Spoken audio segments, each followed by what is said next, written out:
chair for a right job, because different kinds of job require a different kind of support, back support. We came out with the action interaction matrix, which helps people choose what is the kind of chair that one should go for depending on the specific job type.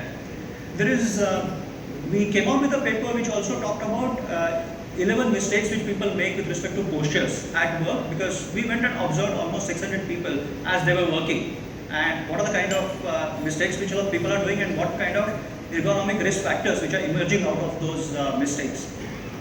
A few years ago, because I gave you that fact that interdiscal pressure is 11 times higher when you are seated compared to standing, suddenly people started saying, can I stand and work? Because that is good for me, it will reduce the pressure on my spine. But our research showed that only standing and working is also not good for your spine. Case in point was the work that we did with the education segment. So when we spoke to the teachers, they are spending long hours standing and delivering lectures, and majority of them are reporting some form of knee or lower limb problems. So only standing and working is also not good, is what the paper suggested. The best way is to keep alternating posture. So stand up for some time, sit down for some time. Best posture actually is the next posture, which means don't allow the stresses to get built up in any one static posture. Some of these insights of the research that we do are actually helping us to innovate when it comes to products. So we came out with a product, and I told you that sitting for long hour in one static posture is not good for you, movement is good for you.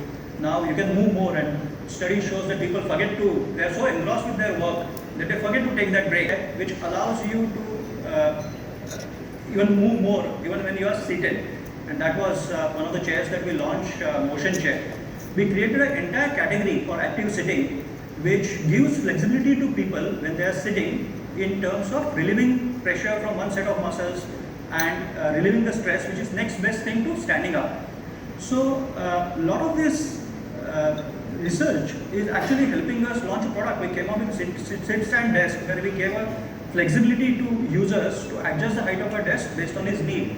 We are advising today's facility managers in terms of creating work settings which will enable people to adopt multiple postures by design. So you create a space where there are multiple choices given to people to work from, and creating that space is one of the remedies. So that was a keep moving paper. So to come back to your questions, all of these areas of ergonomic research is giving them to stay healthy at the workspace. So you touched upon the screen generation, that was very interesting. There are several jokes around that. And the second thing that you said about was the amount of research that happens. Actually, very few people know that there is so much of research that happens around a chair. A chair is a chair and you sit on it. But the amount of research that goes into it is very, very interesting indeed. So my following question is that, looking at it holistically, how do you apply this research to solutions outside of products? So I think I touched one part of it, which is how the research is helping into product interventions.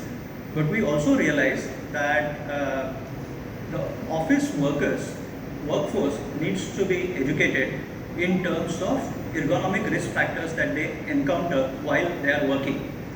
We have a team of professionals, senior consultants, ergonomists, doctors, occupational therapists. All of them actually go study the corporate workspaces.